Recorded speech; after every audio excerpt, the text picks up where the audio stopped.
love me. What I meant by that was that I wanted my father to stop trying to be a macho man. My father's a very, very intelligent guy. And what he used to do was like cover that up with aggression. So he would rant and he would shout and he would smash things. And what was a very intelligent guy appeared to be a very sort of dumb guy. And what about you and your mother? My mother, it's funny because my mother was brought up to believe that women were second-rate citizens, that they didn't have any right to an opinion, and that they sort of obeyed the opposite sex without any question.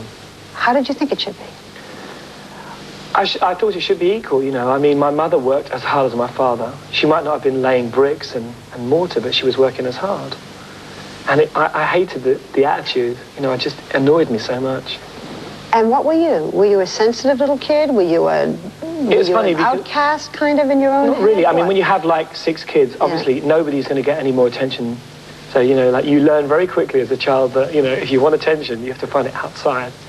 Did you know when you were 11, 12, 13, on the brink of adolescence, that you were different, that you weren't like the other kids? I knew that I didn't want to be like other people.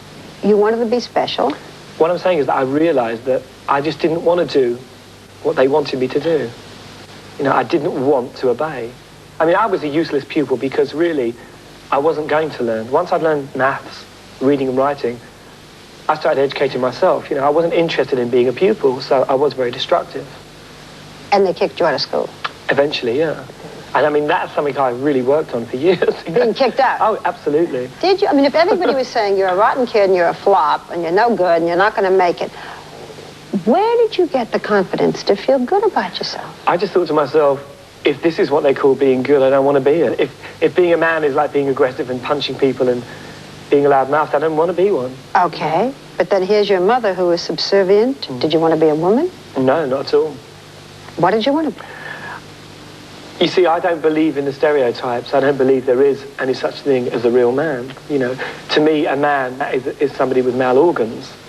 You know, they don't, I mean, men weren't born to drink beer and women weren't born to lay on their backs, you know. I mean, that is my opinion, and I stick firmly behind that opinion. Did you have girlfriends? Did you feel you had to go through that? I had girlfriends for years. I mean, all different kinds, you know. I mean, a lot of girlfriends, because at school, again, you know, because I was so different, I always pulled a lot of girls, you know. Did you have boyfriends too, or did the guys shun you? No, never had boyfriends. Not as a kid. Yeah. At 14, when you live in Woolwich, you do not have boyfriends. I mean, the thought does not come into your head, you know. Then how, at 14, did you go out and what, did you buy makeup or use your mother's? How did you know? What happened to me was that when I left home when I was about 15. I went to live in Birmingham with some friends of mine there. And that's really where I started to wear a lot of makeup. And when you came home and you saw this father who had an image of being a macho man and this mother who was always a little frightened, don't tell me they just said, oh, hi, George, that's nice. I mean, they must have really had a fit. They did at first. You know, they used to freak out. My mother was always like saying, oh, what will the neighbours think? I don't blame her. Well, I resented her for saying that. Yeah. Who cares what the neighbours think? I mean, really, who cares? Yeah. What were you wearing then? What was the punk look? Plastic bags, studs, toothbrushes hanging out of my ear. I mean, my father actually, to be quite honest with you, would just look above his paper and say, no kidding. Say la vie. He really could not be bothered. I mean, my mother was the one that used to edge him on. It was like, tell him to stop doing it. And my father would say, oh, for God's sake, you know, he's not killing anyone. Okay, so here you are, this punk kid with a lot of other punk-looking kids. At that time, you started to go to the gay bars.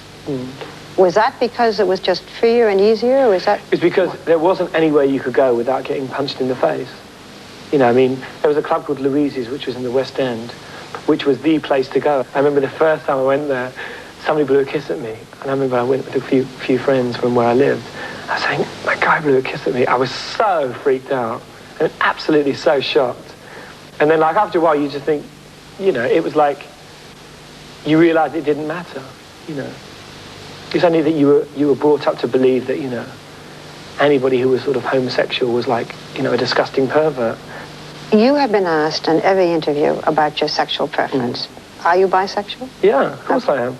Could you go as easily one way as the other? I mean, if a divine man walked in and a divine woman walked in, you wouldn't care which? Yeah, I think Elizabeth Taylor when she was thin and young. You could be as happy with Elizabeth Taylor as you could with Montgomery Clift. Probably, yeah. The middle Hi, American's having a heart attack. What is it you want to say? What is it you wanted to say all your life? What's the statement? I don't think there is anything that I want to say full stop. Yeah. There's a lot of things I want to say at different times, you know. But I think that basically my attitude towards homosexuality, heterosexuality is any love is good love. You wouldn't have like all the diseases you had if people were a lot more monogamous. I mean, I definitely believe in monogamy. I think that you can have a very healthy relationship, a good relationship with one person, and I think that it is better for you. Sounds old-fashioned. I don't really care if it does, you know, but I think that it is better for you, and you get more out of it. You know what Jerry Falwell said about you. I have the exact quote, but the gist of it is that a man who doesn't want to be like a man and a woman who doesn't want to be like a woman is against what God created. Well, you know, I have my own set of religious values which I live by, and that is it. I mean, other people's religions don't affect me. I believe there is one God, and that God is there for people whether they're homosexual or heterosexual, black, white or yellow. God doesn't discriminate, and that's something that people don't realize.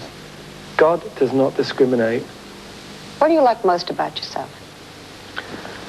I think the fact that I'm not sort of prejudiced. I'm not prejudiced in any way. What makes you cry? The thing that makes me saddest is that I cannot change life for all those other Georges, people like Philip and Paul, you know, who aren't famous. I was in Hampstead the other day walking around, and I went for tea, and there were a bunch of girls laughing at Philip. You know, now if they'd known who I was, it'd have been a different story. It would have been, can I have your autograph? And I hate that. You seem so wise, George, so sure of yourself for 23 years. What are the lessons you've learned?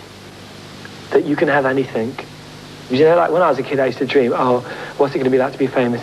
I used to feel, like when I first became famous, I thought it was really like, wow, wonderful. And then you suddenly realize, you know, you just have a job. It's no different than not being famous, really. Except, you know, instead of a cage, you get a platform, you know, and people listen to you.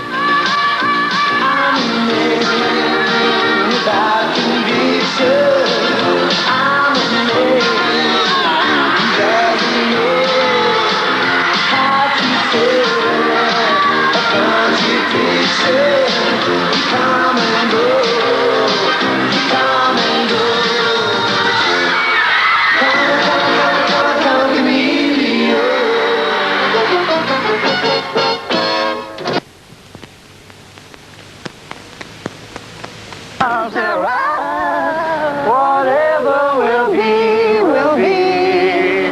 The future's not ours to see.